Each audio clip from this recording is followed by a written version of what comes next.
넘어갈게요. 자, GTX B노선의 역사별 부동산을 보겠습니다. B노선이 어떻게 생겼는지는 아시나요? GTX를 아예 모르고 오셨나요, 오늘? 전혀 몰라요? 아니, 제가 어디서부터 설명을 드려야 될까 몰라서. 좀 알고 오신 거예요? 모르고 오신 거예요? 전혀 모른다고 생각하고 진행할게요. GTX가 뭔지는 아시죠? 그 정도는 알죠? 이렇게 됩니다. 지금 일단 송도서부터 출발을 해서 인천시청 부평, 당아래라고 표현하기도 하고, 이제 종합운동장이라도 얘기합니다. 그 다음에 신도림, 여의도, 용산, 서울역, 청량리, 망우, 별내, 평내, 호평, 마석까지 가는 라인인데, 원래는 청량리까지였죠? 요 라인까지 가다가, 여기가 신설된 구간인 거예요. 왜 신설을 만들었냐면은, 예타를 통과시키기 위해서. 예타를 통과시키기 위해서. 예비타당성이라는 게 뭔지 아시죠? 경제성 조사입니다. 내가 비용을 5조를 투입했는데, 이 경제적 유발효과가 4조야. 그럼 안 하겠죠? 뭐 할 일이 없잖아요. 1조를 뭐, 우리 혈세로 낭비할 수는 없잖아요. 근데 5조를 갖다 부었는데 6조가 유발효과가 생겼다. 그럼 당연히 해야 되는 거죠. 그래서 그런 조사를 했더니 여기까지 하니까 얘네가 몇 나왔냐면은 그때 B노선이 0.33인가 나왔습니다. 엄청 적게 나왔죠. 1이 돼야 되는데 0.33이 나와갖고 실패해요. 그런데 어떻게 끌어올려봤자 1까지 만들기가 너무 힘든 거죠. 너무 힘든 거야. 그래서 이거를 연장시킨 겁니다. 그럼 연장시키면은 이제 B노선이 A랑 C 같은 경우가 잘 통과된 데 비해서 B가 고생하는 이유는 A, C 노선은 어디를 통과하냐면 강남을 통과하는 거예요. 삼성역을. 근데 얘는 강남을 통과하지 않거든요. 그게 여파가 상당히 큽니다. 예, 그러면은 좀 사람이 많이 다니는 곳을 역을 집어넣게 되면 이게 통과가 되는 거거든요. 근데 보시면은 망우, 별내 이게 사람이 많은 동네가 아니야. 근데 넣었는데 오히려 경제성이 더 발전을 했어요. 왜 그럴까요? 모르시죠, 그죠? 예.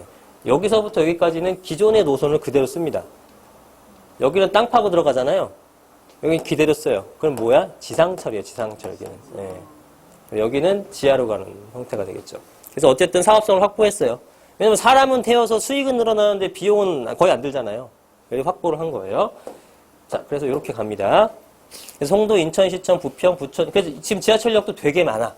보통 A 노선은 파주 운전까지 하나 늘어났고, 그 C 노선 같은 거는 확보하기 위해서 위쪽으로는 이제 양주 옥정, 아래쪽으로는 이제 금정 아래쪽에 수원을 넣었어요. 2개를 늘렸죠. 여기는 4개를 늘렸어요. 망우, 별내, 평내, 호평, 마석. 지하철역이 되게 많습니다. A, C 노선보다.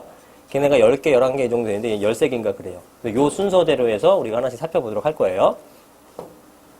자, 먼저 송도역. 저 밑에가 송도역입니다. 저 밑에가 송도역이에요. 자, 송도역은 자, 인천대 입구역인데 경제자유구역으로 잠재력이 높은 신도시입니다. 여러분 송도 아시죠? 네, 송도 가보시게 되면 그야말로 살기는 되게 좋을 것 같아요. 바다도 가깝고 뭐 제가 직접 살아본 경험은 없지만 거기 여러 번 이제 현장을 가봤거든요. 근데 일단 뭐 쇼핑하기 좀 좋고 쾌적하고 사람들의 만족도가 높은 것 같아요. 실거주자분들의 만족도가. 그래서 직장만 잘 들어오게 되면 참 좋은 동네 같다라는 느낌이 듭니다. 근데 이제 직장이 많이 생겨야 돼요. 송도는. 왜냐하면 지금 현 시점에서는 송도에서 서울로 출퇴근하기는 거의 뭐 불가능이죠. 불가능. 너무 힘들죠. 매일 출퇴근을. 예. 차 타도 힘들고 기존의 지하철 이용해도 힘들고 GTX가 생기게 되면 많은 영향을 주긴 할 겁니다. 왜냐하면 살기는 좋은 동네인데 서울로 출퇴근이 안 되니까 사람들이 포기를 한 거거든요. 근데 출퇴근도 가까워진다 그러면 이쪽에 와서도 많이 살 거는 같아요. 근데 송도에 대한 것들은 이 GTX역이 실제로 생기는 것보다 더 중요한 거는 송도 자체 내에 여러 가지 회사들이 얼마나 많이 들어가느냐가 제일 관건이 됩니다. 네. 왜냐하면 얘네가 보시면 10만 세대가 넘어요. 10만 세대가 넘는 그런 엄청난 많은 공급량이 있는 거죠. 투자해선 좋은 건 아니죠. 예.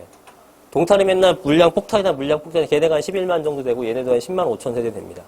물량이 되게 많은 거죠. 그래서 이제 회사들이 많이 입주를 해야 되고 실제로 그렇게 자족 도시를 만들려고 했죠. 이번에 3기 신도시도 마찬가지잖아요. 내용을 원본은 못 보셨겠지만 내용이 뭐냐면은 자기네들도 좀 안 거야, 정부들도. 생각보다 이게 조금 멀다. 의견은 틀리겠지만. 제가 볼 땐 과천 빼고는 좀 별 볼 일 없거든요. 먼데 대신에 거기다가 회사들을 집어넣겠다는 겁니다. 베드타운을 안 만들겠다, 절대로. 두 번째, 서울에서 외곽 이쪽으로 수요가 분산될 수 있게끔 교통망을 확실하게 집어넣어 주겠다는 거예요. 그러면은 이제 의도를 알 수 있죠. 정부가 GTX에 더 역점을 두겠구나. 그 다음에 지금 서울과 수도권과 연결할 수 있는 신분당선 연장이라든가 신안산선이라든가 이런 것은 굉장히 속도가 빨라지겠다는 걸 여러분이 캐치를 하셔야 됩니다. 그런 개념인 거고, 이제 송도도 그런 거 영향을 받긴 받되, 어쨌든 어떤 물리적 거리가 상당히 멀기 때문에 이 자체 내에 회사들이 입주를 하게 되면 송도는 상당히 많이 상승할 수 있을 걸로 보여져요. 이게 관건인 것 같습니다. GTX 어차피 하는 거지만 길어진 거고. 그러면 이거는 뭐, 지금은 생각보다 많이 안 들어왔어요. 그러니까 잠재력은 항상 갖고 있는데 그 폭발을 못 시키는 형태의 도시인 거죠. 송도는요, 인천 쪽에서는 강남입니다. 인천에서는 가장 부촌이죠.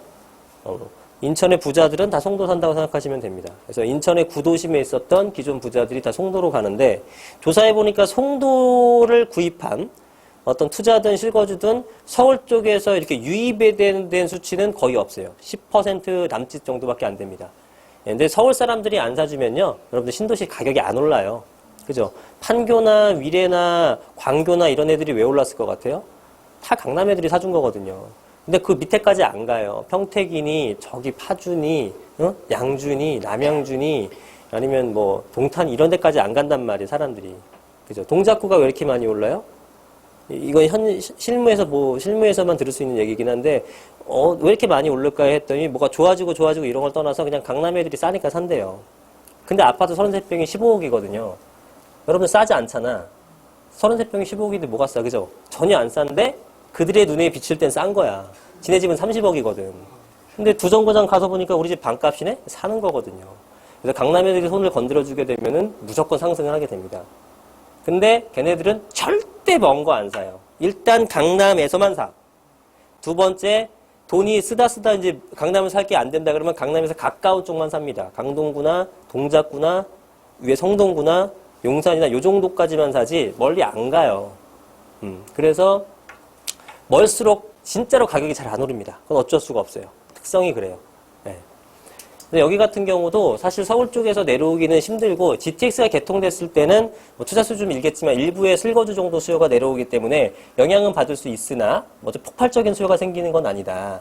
그 다음에 여기는 송도가 성공하기 위해서는 이제 회사들의 입주가 빨리빨리 들어와야 되는데 아직까지는 미진합니다. 그거는 뭐 향후에 어떻게 될지는 저도 모르겠고 빨리 넣어주게끔 해야 되는데 경제 특구를 만들었음에도 불구하고 좀 힘이 약했었죠. 그동안은. 근데 탄탄해요, 가격은. 왜냐면 실거주는 너무 좋아. 한번 살면은 잘 안 나오더라고요. 네, 그건 좋더라고요. 저도 여러 번 갔는데 좋긴 좋아요. 자, 그래서 여기 같은 경우에는 교육에 대한 프리미엄이 생기고 있고요. 네, 당연히 부자인 사람들이 들어가면 무조건 교육 특구가 됩니다. 네, 당연하겠죠, 어디든. 네. 강남 같은 경우도 옛날에 뭐 교육에 대한 거 없다가 학교들을 몰아넣으니까 파락군이 된 거고, 목동 같은 경우도 아무런 어떤 학군에 대한 프리미엄 없었지만 여의도 사람들이 다른 데로 부자잖아요. 금융권 계통도. 거기 모여 살다 보니까 상승하게 된 거고 다 그런 식이거든요. 판교 같은 것들도 그렇죠. 그죠? 판교 분당. 예전엔 평촌이 최고였는데 판교 쪽이나 분당 쪽이 부자인 사람들이 몰려가니까 바로 역전돼 버리죠. 네, 그런 현상들. 그래서 여기서도 인천 쪽에서는 교육 프리미엄이 가장 강한 동네다. 이런 것들은 가격을 상승시키는 매우 유리한 요소죠. 그래서 GTX가 송도의 집값을 영향을 좀 줄 것으로 보이고, 그 다음에 여기는 연식은 다 비슷하죠. 신도시다 보니까. 그래서 역세권 위주로 투자를 해야 된다. 초역세권 위주로 투자를 해야 된다라고 보시면 됩니다. 잠깐 지도 볼게요.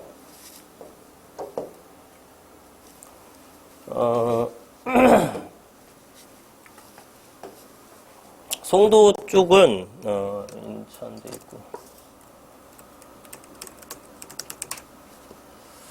자, 여기에요. 이쪽에 이제 들어서게 되는데, 블럭 이름이 뭐 F15, F16, F14, F13 막 이런 식입니다. 그래서 여기를 처음 가보시지 않으면 이게 어떻게 생겼는지 헷갈리는데, 이렇게 거대하게 생겼고요. 계속적으로 개발을 합니다. 그래서 요 일대가 보게 되면 상당히 대기업들도 많이 들어왔죠. 그래서 롯데몰도 있고요. 신세계몰도 있고요. 이랜드몰도 있고요. 여기를 기준으로 해서 굉장히 많은, 그죠? 그 다음 포스코 같은 건 포스코 타워도 만들고, 이거 다 포스코예요. 더샵 브랜드, 그죠? 네, 포스코는 이쪽에 아주 목숨 걸었습니다. 다 거의 휩쓸다시피 했어요. 예, 그래서 상당히 많은 브랜드가 있는 곳이다. 그래서 이 지역에서는 여기에서는 멀지 않은 곳까지는 뭐 이런 정도의 블록에까지는 한 도보상으로 한 10분 거리에 있는 것들 있죠. 예, 그런 것까지는 괜찮다고 봐야겠죠. 이쪽은 뭐 어차피 다 공원 쪽이고 그러면 요 라인 쪽에 있는 것들이 가장 수혜를 받을 아파트라고 보시면 되겠죠. 예. 요쪽 일대들이 가장 좋을 걸로 보여진다. 예. 이런 것들이 이제 계속 생겨야 되거든요. 여기가 회사가 생기는 거잖아. 엄청나게 많은 수요가 창출되는 거죠.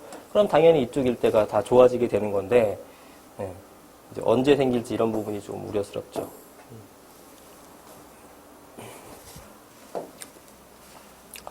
자, 그 다음에, 인천시청역입니다. 송도 다음이 이제 인천시청역인데, 위치는 여기에요. 인천이죠. 자, 현황과 포인트를 볼게요. 자, 여긴 신도시가 아니죠. 기존 구도심입니다. 기존 구도심이기 때문에 이제 송도와 함정거장 차이라면 실거주자 입장으로는 차라리 송도를 가지 않을까라는 느낌이 드는 거예요. 이건 뭐 제 생각이긴 합니다만 어차피 함정거장 차이면 GTX의 속도를 봤을 때 뭐 한 3분이면 가겠죠.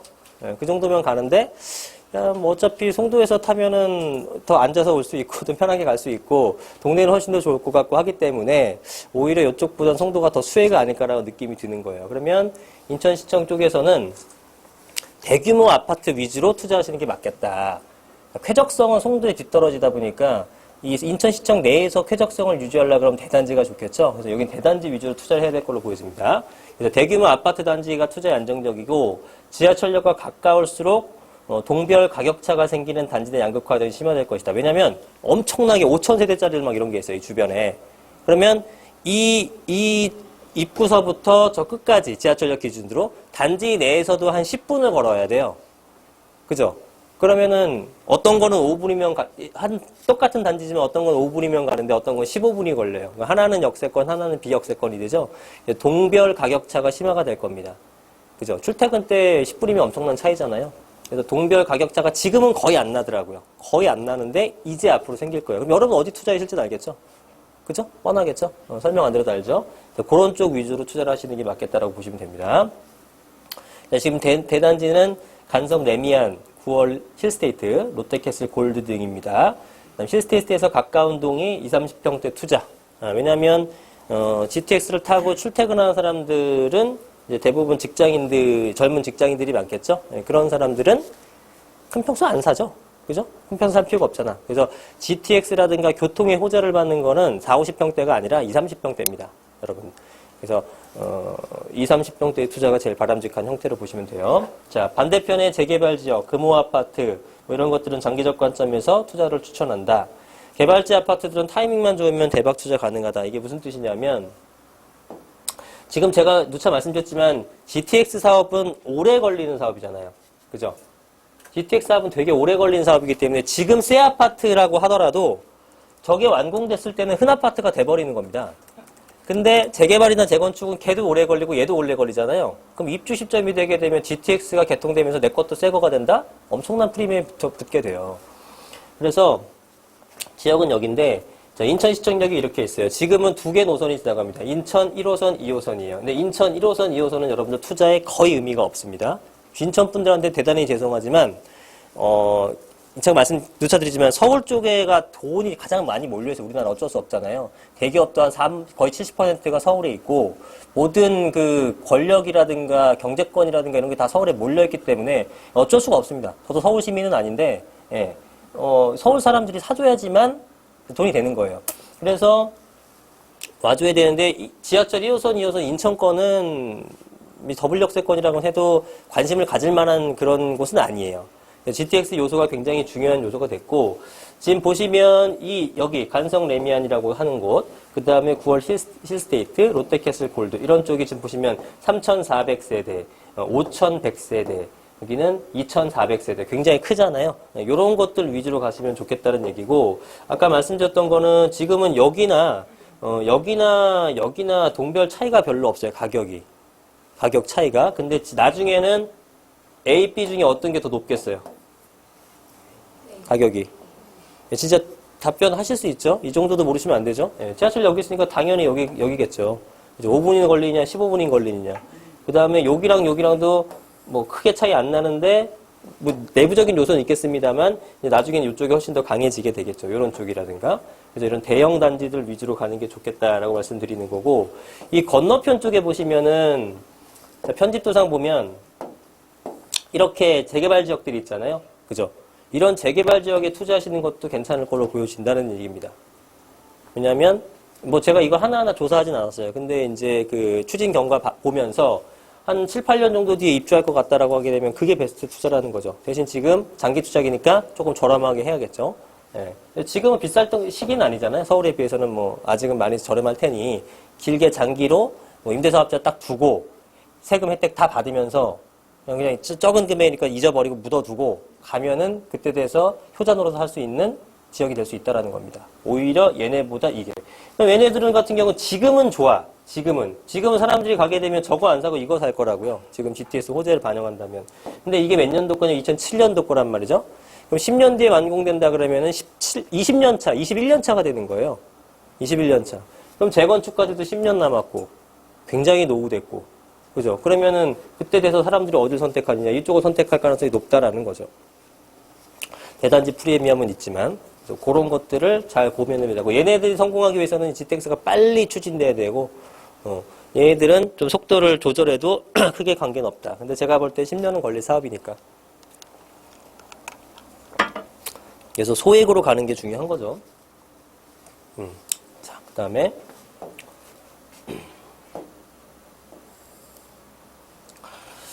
여기는 이제 부천 종합운동장역입니다. 부천 종합운동장역. 강아리역이라고도 하고. 자, 여기는 어떤지 볼게요. 자, 현재 7호선, 그 다음에 서해선과의 연결성을 고려한 지역입니다.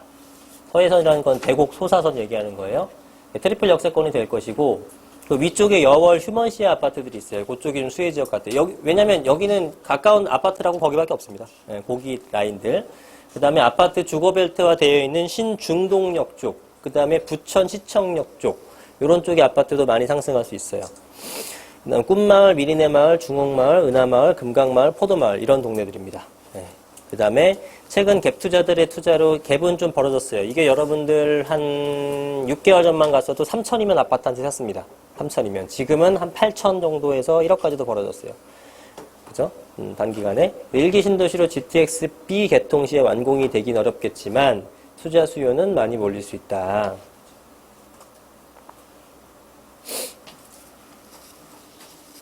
무슨 얘기인지 알죠? GTX B가 들어선다 하더라도 여기 1기 신도시에 있는 것들은 이제 90년대 초반이니까 한 5년 정도 지나야 30년 연한 채우고 그때부터 진행해야 또 10년 걸리는 거니까 오히려 개통 때까지도 얘는 재건축이 되기는 힘들어요. 그죠? 재건축이 완공돼서 새 아파트가 되긴 힘들다. 아까처럼 진행하고 있는 애들이 딱 좋죠. 네. 아이고. 그래서 요거는 한번 지도로 볼게요. 부천 종합운동장역. 위치가 어딘지 한번 보겠습니다. 부천 종합운동장역. 자, 여긴데요. 보시다시피 요 주변 일대로는 지금 뭐 아파트가 없죠. 아파트가 없어요. 제일 가까운 아파트는 요 일대, 여월 휴먼시아. 그죠? 요 일대 아파트들이고, 요 일대의 아파트가, 없음에도 불구하고, 요쪽을 갖다 놓은 거는, 사실은 이런 데 해야지만 더 좋은 거잖아요. 주변에 아파트 엄청나게 많으니까. 근데 여기다가 GTX역을 생긴 거는, 이 노선, 이 소사 대곡선 있잖아요. 서해선. 요 라인과 이제 7호선의 이 어떤 시너지를 보기 위해서 만든 것 같습니다. 3개의 역, 이제 트리플 역세권을 만들면서. 그러면은 여기는 이 주변 일대가 지금 아파트가 혜택 받는 게 별로 없기 때문에 이런 거는 요런 라인들. 여기를 투자하려고 그러면은 이제 여기밖에 없잖아요. 그죠? 근데 그러면은 당연히 이쪽 라인이나 요쪽 라인에 있는 이 주변의 아파트들 있죠. 요런 것까지 다 수혜 지역으로 보시면 되는 거예요. 다 수혜지로 보시면 됩니다. 그래서 신중동역이라든가 부천시청역 부근에 있는 것들. 근데 여기 위에 있는 것보다는 당연히 요 아래에 있는 것보다는 요 밑에 가까운 쪽에 있는 애들이 훨씬 더 낫겠죠. 비록 한 단지밖에 차이가 안 나지만. 예, 한 단지밖에 안 나지만. 근데 왜 그러냐? GTX를 여기서 타고 이제 가야 되는데, 예, 여기서 가는 거는 금방 가요. GTX를 타고 서울까지 금방은 가는데, 여기까지 가는데 오래 걸리면 문제예요. 그럼 얘네들은 여기까지 오면 되잖아. 문제 없어. 근데 얘네들은 한번 갈아타고 온 다음에 갈아타서 또 가야 되잖아요. 여기서부터 오는 거가 한 6, 7분 걸리겠죠. 그 차만. 한 6분 정도 걸리는데 여기서 갈아타는 것도 최소 5분 잡아야 됩니다. 아까 말씀드렸지만 동일 공간에서 갈아타는 게 아니라 지하철이지만 여기 지상에서 지하철 타는 것처럼 또 그만큼 내려가야 GTX를 탈 수 있어요. 깊기 때문에. 그럼 그만큼 또 환승에 또 시간이 걸리거든요. 근데 이것도 시간 걸려, 이것도 시간 걸려, 차 타는 데도 시간 걸려 하는데 집에서 오는 것까지 시간 걸리면은 효과를 못 누립니다. 그래서 이런 것들은 여기까지 빠르게 갈 수 있는 라인들까지만 혜택을 볼 거예요. 지금은 거의 가격이 얘나 비슷해요. 차이가 생길 거다, 분명히. 그러면 당연히 이 앞쪽에 있는 애들을 해야겠죠. 앞쪽에 있는 게 지금 비싼 것도 아닌데. 그렇죠? 이런 것들은 이제 소액의 투자가 가능한 것들이 있죠. 잘 찾으면 한 4, 5천도 있긴 할 겁니다. 한 5천 정도도 있을 거예요, 아파트. 네, 해볼만 하죠.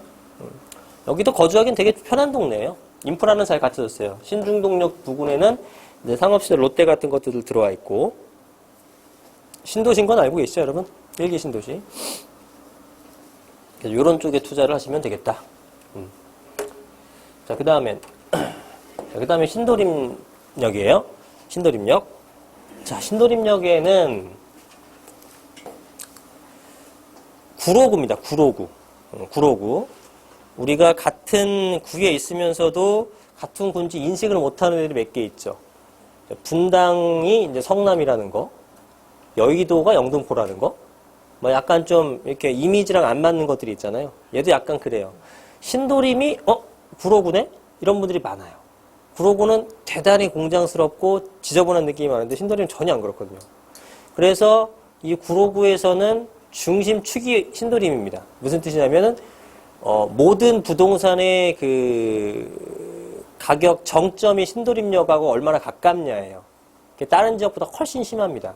신도림역이 붙으면 붙을수록 가격이 비싸고 멀어지면 멀어질수록 싼 동네가 이 구로구입니다. 그래서 구로구에 지었고 신도림하고도 멀지만 이름을 신도림을 갖다 붙이죠. 신도림 현대아파트, 신도심 구로아파트 이런 식으로 구로자 빼고 그런 식으로 집어넣거든요. 그래야 잘 팔리니까. 그래서 이 신도림역에다가 또 GTX까지 생겨버리게 되면 그 현상은 더더욱 더 심화된다고 보셔야 될 것 같아요. 신도림역 북부 쪽은 사건이 좋고 안양 쪽, 도림천 등 쪽 환경도 괜찮은 편 지도 한번 살펴볼게요. 그 다음에 구로 역세권 지구단위 계획 설정이 돼 있어서 한 120m로 들어올 수 있다. 그 다음에 신도림역 부근의 부동산 중심은 신도림역 접근서 방금 설명한 내용입니다. GTX 개통 시 이런 현상은 심화될 것이다. 자, 그래서 지도를 우리가 한번 살펴볼게요. 자, 신도림역은 되게 여러분 생각보다 굉장히 좋습니다. 동네가. 가보신 분들은 알겠지만 뭐라 썼나요?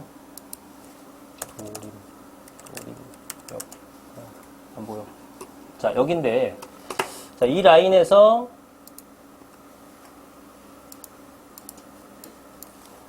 당연히, 요쪽 일대가 가장 비싼 동네예요. 신도림에 가까운. 그래서 현대백화점, 그다음에 이마트, 디큐브시티 등등등이 다 여기 포진되어 있습니다. 여기 상업시설 쪽에. 그래서 우리가 현장을 한번 보게 되면 이게 구로구나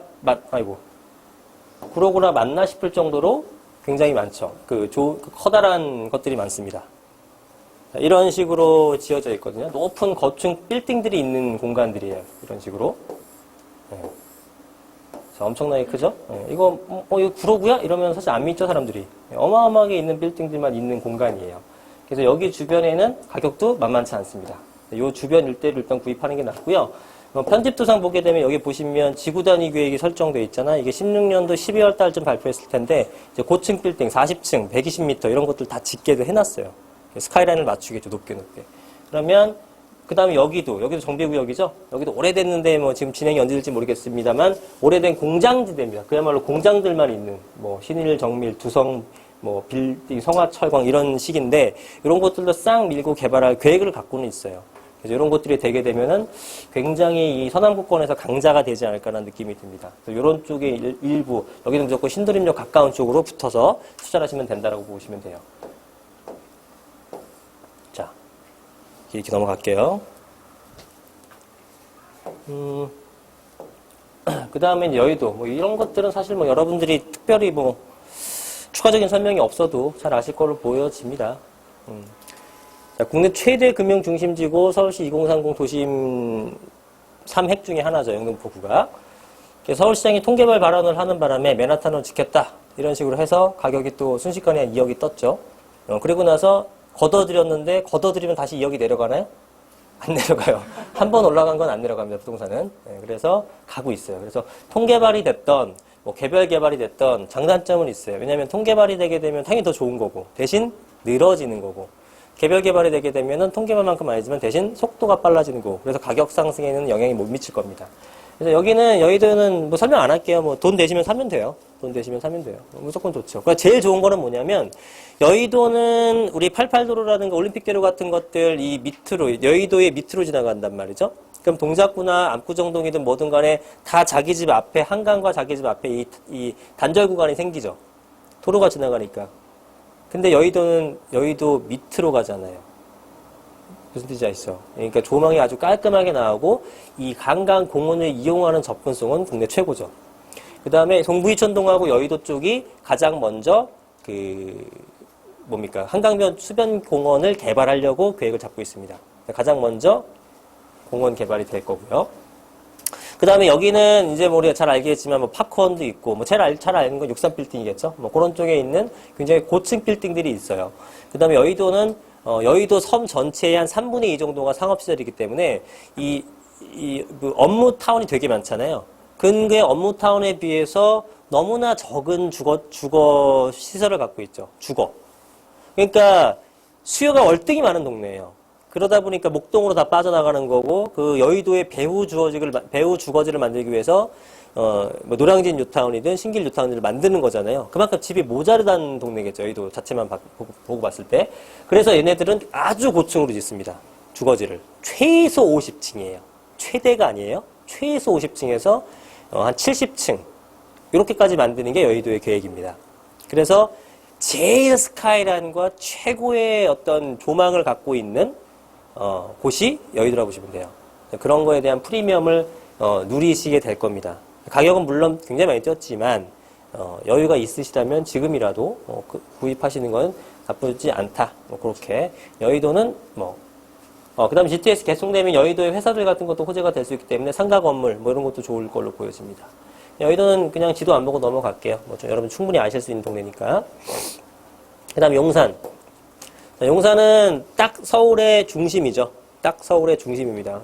수도 서울의 지리적 중심부. 물리적 어떤 그 위치로는 강남 위죠. 네. 그래서 강남을 제외한 최고급 주거지역을 변모할 수 있는 곳이다. 왜냐하면 엄청나게 쾌적하고 엄청나게 교통이 좋아요. 교통이 안 좋을 수가 없죠. 그죠? 사통팔달 어디든 금방 가니까. 그래서 용산구에서 한남대교를 타고 내려오다 보면 강남을 만나고요. 용산에서 원효대교를 타고 내려오면 어디가 나오죠?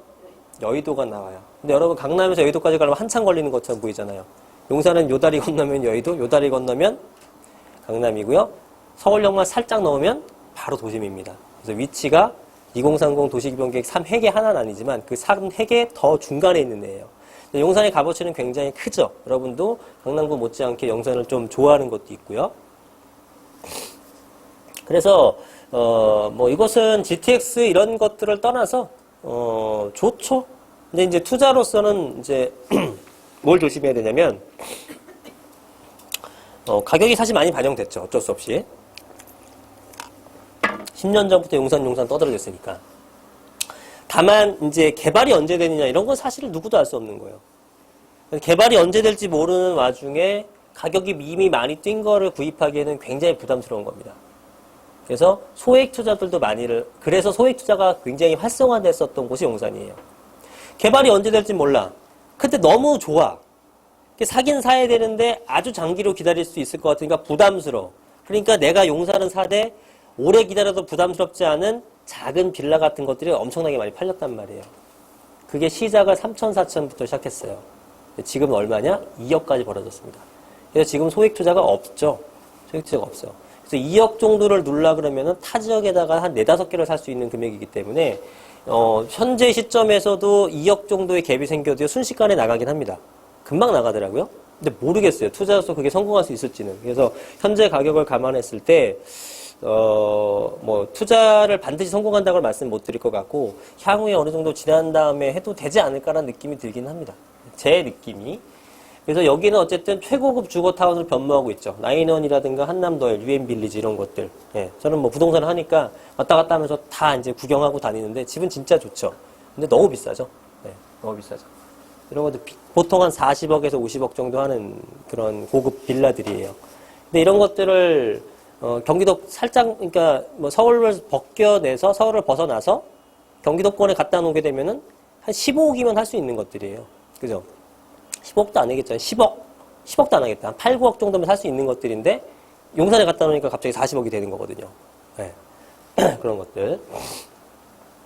그래서 용산은 이제 2억이라는 금액이라는 것은 누군가한테는 소액 투자가 될 수 있고요. 누군가한테는 엄두도 못 낼 돈도 있고 누군가한테 무리한 돈이 될 수도 있단 말이에요.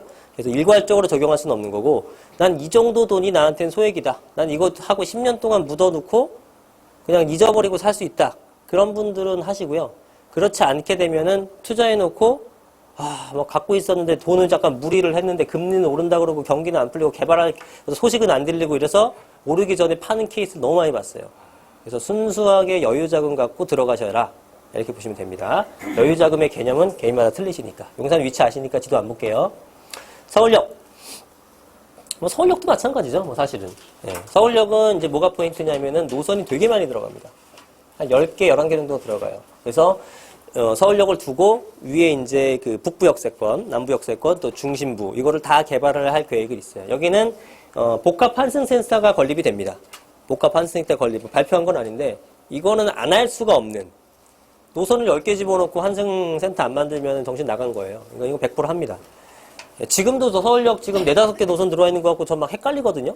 또 어디를 찾아야 되면 이러는데 10개 들어오게 되면 여러분들 미로예요. 환승하다가 시간 다 가요. 그래서 환승센터를 만들어서 여러분들이 동선을 딱딱딱 짜주는 거죠. 좀 막 퍼져 있는 것들을 환승센터가 무슨 뜻인지 아시죠? 이걸 버스던 어떤 여러 가지 노선을 좀 심플하게 만드는 거예요. 쉽게 얘기해서. 여러분들이 환승을 잘 할 수 있게끔 그런 개념이다. 이건 만드는 게 거의 되겠죠. 민자 역사랑은 틀린 거예요. 똑같은 개념을 생각하시는 분이 있는데 민자 역사는 복합 뭐 업무, 뭐 상업시설, 쇼핑시설, 문화시설 같은 걸 집어넣는 거고 이거는 환승을 위한 것들이죠. 물론 뭐 겹치는 어떤 교집합에 대한 내용도 있습니다만 두 개는 별도다. 민자 역사원 됐죠. 2011년도에 민자 역사원 됐고 환승센터로 더 전인가? 하여튼 두 개가 다 적용되게 된다. 그래서 서울역 주변에 있는 것들은 뭐 가보시면 알겠지만 특별히 투자할 거는 없어요. 그럼 이제 소액 투자는 그 옆쪽에 서계동, 청파동 1가, 1, 2가 정도의 빌라들. 그게 한 2억 정도 들어갈 테고요. 그다음 반대편으로 뭐 후암동 쪽이나 동자동 쪽에 오게 되면 주상복합이라든가 후암동 재개발 지역들. 뭐 이런 것들. 재개발지는 또 현금이 한 5, 6억 들어가겠죠. 최소한. 그렇게 되는데 그런 쪽에 있는 것들, 아파트라든가 주상복합 같은 것들이 아직은 제가 볼 땐 싼 것 같아요. 평수가 큰데 보통 10억대 중반 정도 하거든요. 10억대 중반이면 아직 비싼 건 아니죠. 결코. 13억, 14억, 15억 이 정도 하는데 한 50평이래요. 물론 주상복합이 동평형대 아파트에 비해서는 가격이 좀 싼 건 맞지만 그래도 앞으로 서울역이 성장하는 거를 봤을 때는 결코 비싸지 않다라고 생각이 듭니다. 이렇게 투자하시면 돼요. 그 다음에 청량리. 청량리도 지금 GTX 노선에 들어가는 곳들은 다 투자처라고 사실 봐도 됩니다. 근데 이제 우리가 금액에 맞는 것들 찾는 거죠. 여기도 금액은 되게 많이 올랐습니다. 동대문구가. 한 2014년부터 상승하기 시작해서, 그 많이 오른 와중에서도, 상위 클래스에 들어가는 오름폭으로 굉장히 많이 오른 동네가 동대문구예요. 그래서 이곳은, 개발 규모에 비해서 여전히 충분한 상승을 보일 수 있는 지역이다. 네. 개발이 아직도 어마어마하게 많이 남았어요. 그래서 아직 반의 반도 안 했기 때문에 그게 다 진행된다고 했을 때는 상당히 큰 규모가 될 것이고 제가 봤을 때는 우리 마용성 빼고는 적어놨네. 마용성 빼고는 가장 높은 강북의 지역이 될 겁니다. 네. 마용성 빼고 1등. 마용성 제외하고 1등인 애가 이제 이쪽에 청량리역 주변이 될 것이다 라고 봅니다. 재건축이나 재개발 지역 투자가 당연히 유망하죠. 넘어갈게요. 여기도 복합 환승센터 들어옵니다. 들어와요. 여기도 노선이 한 10개 돼요. 네, 어마어마하죠. 자, 다음. 망우역은 이제 뭐 위치를 아시는 분도 있고 모르시는 분도 있겠지만 상봉동 뭐 그 중랑구 쪽 그 일대라 보시면 됩니다. 면목동 위쪽. 여기는 아파트와 주상복합, 빌라 등이 혼재되어 있는 곳입니다. 상봉 재촉지구가 굉장히 컸는데 규모가 훅 축소됐죠. 그래서 거기에 우후죽순 신축 빌라들이 들어서고 있어요. 왜냐하면 기존의 상봉 재촉지구라는 건 재개발이에요. 쉽게 얘기해서 재개발 지역은 건축 허가 제한이 있죠. 그래서 건축 허가 제한이 있기 때문에 안 지었죠. 노후도는 굉장히 노후스럽죠. 그런데 딱 풀렸어요. 예. 그러면은 당연히 막 벌떼처럼 덤벼들겠죠. 그래서 상당히 많이 공급이 일어나고 있는 곳입니다. 그런데 그것들이 싹 다 팔리고 있어요. 그건 왜 그러냐면은 가격이 쌉니다. 그러니까 투자 금액이 굉장히 적어요. 한 2천 내외예요. 2천 내외. 요즘에 2천 내외로 투자하는 곳 거의 없거든요. 그래서 지으면 팔리고 이런 상태죠. 여기는 뛰어난 어떤 다른 지역에 비해서 유망 지역은 아니에요. 사람들이 선호하는 동네도 아니고. 하지만 입지적 장점은 점점 높아지고 있습니다. 그렇게 보는 지역이 제가 어디냐면 관악구와 중랑구예요. 강남을 가는 게 중요한데 여기는 7호선 타고 갈 수 있고요. 관악구는 2호선 타고 갈 수 있거든요. 근데 여러분들이 면목동, 그다음 무슨 뭐 봉천동 이러면 일단 덮어놓고 싫어하거든요. 근데 그렇게 안 될 거예요. 앞으로는 개선이 될 것 같아요. 네. 그래서 이거는 7호선으로 이용해서 강남 갈 수 있고요. GTX B 노선에 개통한다는 전제하에서는 아까 봤었죠. 청량리, 뭐 용산, 그 다음에 어딥니까? 뭐 서울역 이런 쪽에 도심으로 직접적으로 들어갈 수 있기 때문에 강남과 여의도와 도심을 3핵 모든 지역을 통과할 수 있는 동네가 되는 거예요. 그래서 소액 일대 들어가서 사놓으시면 괜찮겠다. 예. 한 2천만 원 갖고 있잖아요, 여러분. 그죠? 적어도. 그럼 갖고 가는 거예요. 한 10년 가져가지 뭐. 그죠? 10년 동안 2억만 올라도 어디야? 10배 튀기인데. 괜찮아요? 네. 그런 식으로 하시면 될 것 같아요. 그러니까 갭이 굉장히 작은 동네이기 때문에 이 갭이 작은 동네가 아까 말씀드린 용산도 3, 4천 시작했고요. 2013년도 말에 강남도 제가 2천 갭으로 사드렸어요. 근데 지금은 엄청나게 늘어났잖아요. 이 동네라고 안 그럴 것 같아요? 어느 동네든 갭은 벌어져요. 여러분 아파트 사는 거 성동구 지금 뭐 금호동, 옥수동 쳐다도 못 보죠? 한 4년 전에 오셨으면 6천 갖고 샀다고요, 갭으로. 근데 지금은 4억까지 벌어졌죠? 다 그래요. 얘는 안 그럴 것 같아, 얘도 그래요.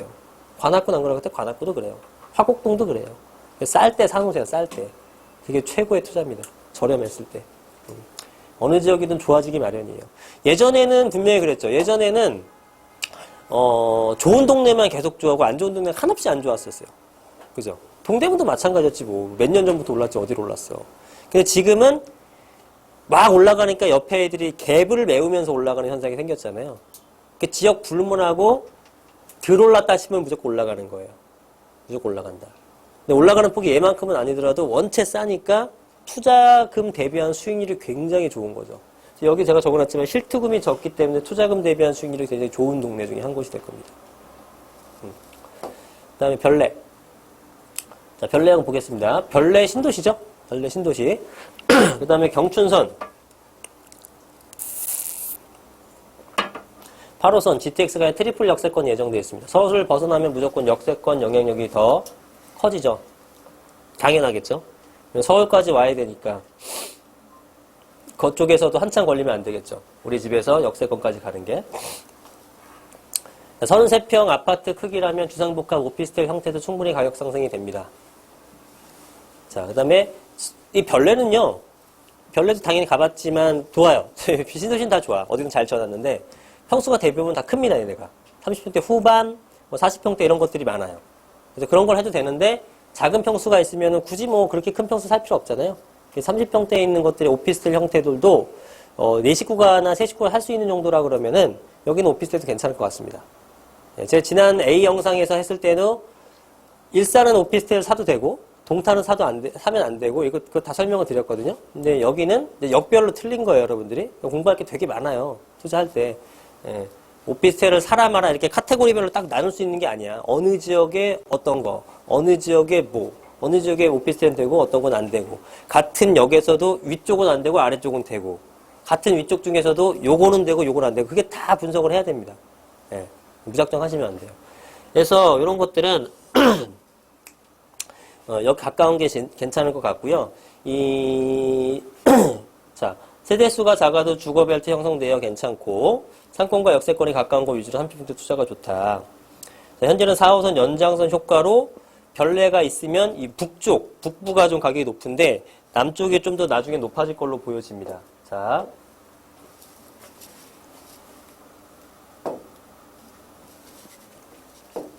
별내역은 여러분들이 잘 모르실 테니까 여기는 지도를 한번 볼게요.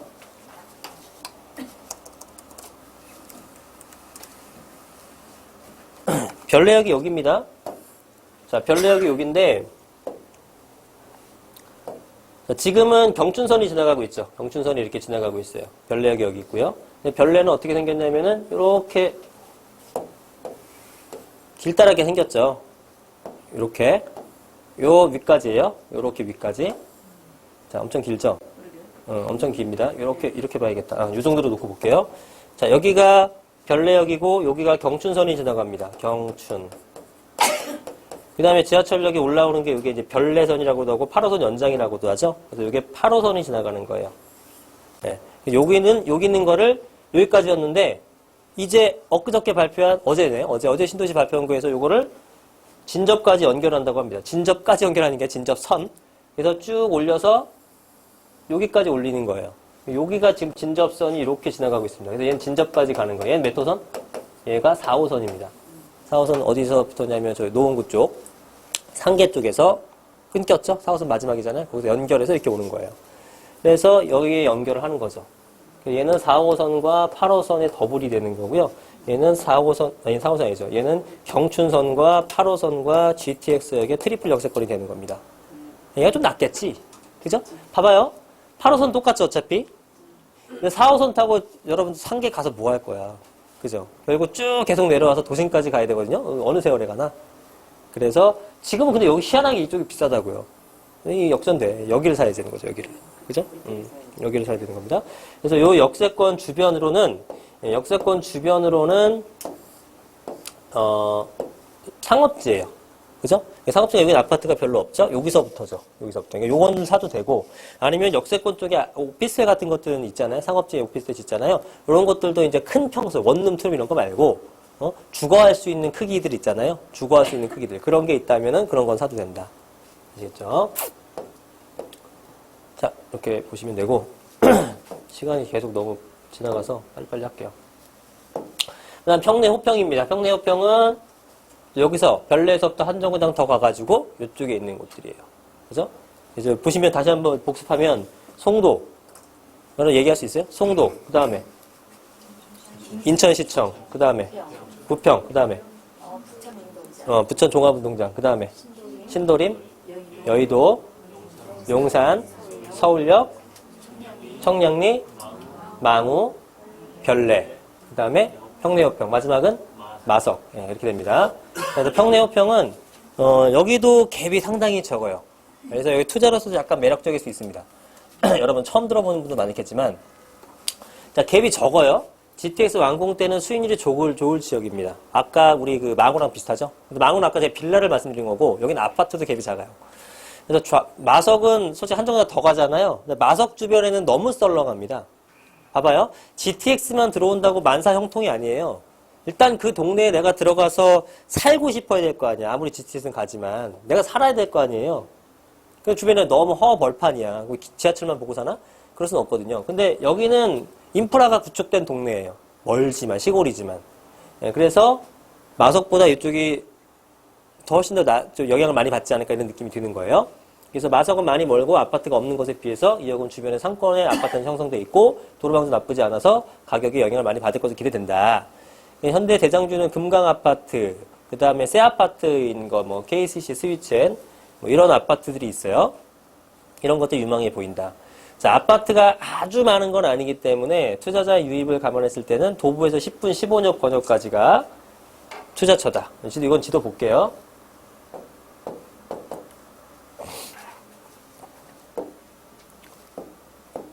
평내 호평역입니다. 평내 호평역. 자, 여기인데요. 여기도 당연히 경춘선이 지나가고 있는 라인입니다. 자, 그래서 아파트는 이렇게 있죠. 위쪽에 있고요. 그 다음에 아래쪽에 있습니다. 평내 IC는 이 위쪽, 호평 IC는 위쪽에서 이렇게 진입을 하고 있죠. 지금 이런 이제 도로망 같은 거는 되어 있고, 이제 지하철은 경춘선이 있긴 하나, 출퇴근 시간대도 거의 배차가 너무 길어요. 의미가 크게 없습니다. 여기서 지금 뭐 출퇴근하겠습니까, 서울로? 없죠? 네, 없겠죠. 그래서, 한 1년 전에는 거의 갭이 1000도 있었습니다. 선이천도. 지금 그보다 살짝 벌어졌지만 여전히 소액으로 가능할 수 있다. 그래서 지금은 대장주는 뭐 이런 것들, 금강 아파트들이라거나, 여기 아무래도 역 근처고 상업지 바로 옆에 있으니까 편리하죠. 이런 것들이고요. 그런데 이제 이런 것도 주목을 해볼 필요가 있다. 요 아래쪽에 있는 것들, 이런 것들은 지금 이제 재개발 단지들입니다. 재개발 단지들. 재건축하고 있죠. 재건축하고 있어서 이런 것들이 이제 완공되는 시점에 어느 정도 이제 가시권에 들어오지 않겠는가. 그러면은 최고죠. 새 아파트이고 GTX 역사 형성되면서 나름대로 상권도 갖고 있는 지역이기 때문에 이런 것들을 보셔서 한번 괜찮다, 저렴하다 싶으면 들어가셔야 될 것 같습니다. 새 아파트는 이제 이게 언제 완공될지 모르겠지만 새 아파트는 여기나 위쪽에 몇 군데 있긴 해요. 그래서 이건 금액 비교를 좀 해봐야 되는데 이런 재건축 단지들이 조금 더 낫지 않겠는가. 아니면은 기존에 이제 랜드마크였던 것들은 계속 가격은 강세이 되니까 차라리 이런 거를 구입하거나 이런 쪽이 낫겠다고 생각이 듭니다. 자, 그 다음에 마석. 자, 마석은요, 제일 끝이에요. 제일 끝. GTX의 제일 끝. 네. 주변엔 아파트가 많지 않아요. 그 다음에 인프라 구축이 약해요. 그래서 초역세권 소액 투자가 가능한 아파트만 선별적으로 가능합니다. 좀 멀리 있는 것들은 안 돼요. 은퇴 이후 세대들이 거주하기 좋은 타운하우스 이런 것들을 GTX 개통된다고 투자를 권하시는 분들을 제가 좀 봤는데요. 좀 앞뒤가 안 맞는 얘기입니다. 제가 봤을 때는. 지금 GTX가 은퇴 이후 세대들이 글쎄요. 뭐 제가 봤을 때는 직장인들이 조금 선호를 할 만한 어떤 호재지 은퇴 세대들이 굳이 뭐 GTX를 타고 왔다 갔다 할 일이 얼마나 된다고 여기까지 가겠느니까 싶어서 GTX와 이쪽 라인의 타운하우스는 연관성이 별로 없다고 봅니다. 그 다음에 초등학교 주변의 아파트 위주로 투자를 해야 되고 여기 뭐 단지 명도 제선하는데 창현 두산 1, 2단지나 신명 스카이뷰 그린 이런 정도가 그나마 괜찮다. 아파트 자체가 많지 않은 동네이기 때문에 GTX에 완공되면 주변 아파트 위주로 환승체계 발달 전제하에서 새 아파트 이런 것도 있습니다. 자, 이거는 한번 지도를 봐야겠죠?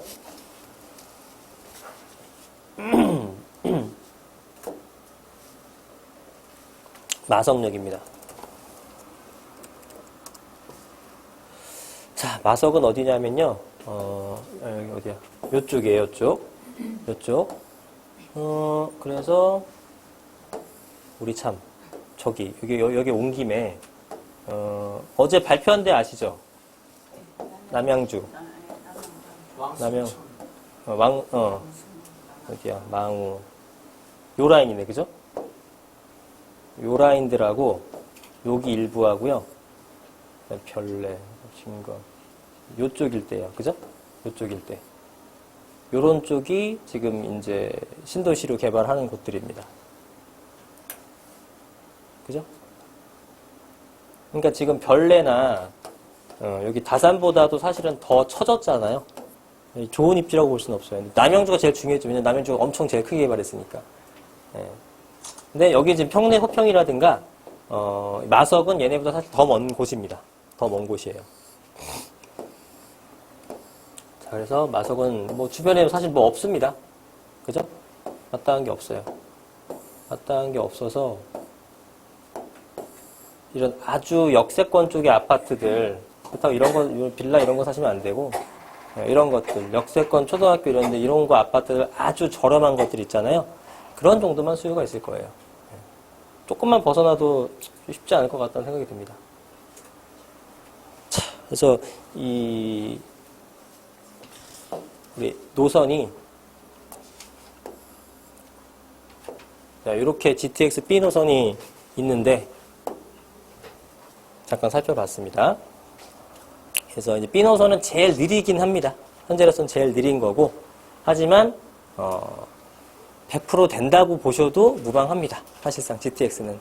그래서 아무래도 A나 C 노선보다는 뭐 조금 타이밍을 못 맞추셨다 하시면은 B 노선이 그래도 덜 올랐겠죠? 아무래도. 왜냐면 예타 통과되기 전에, 예타가 통과가 되거나 확정이 나야지 그때 투자해도 늦지 않다라고 말씀하시는 분도 많이 봤거든요. 틀린 말은 아닌데, 굳이 그럴 필요는 없어요. 그거는 이제 통과가 될까 말까에 대한 리스크를 좀 해칭하기 위해서 말씀하시는 것 같은데, 통과됩니다. 어떤 방식으로든 통과가 돼요. 그래서 진행하지 않을 사업은 아니기 때문에 하셔도 돼요. 그래서 이런 것들을 참고하시고 보시면 됩니다.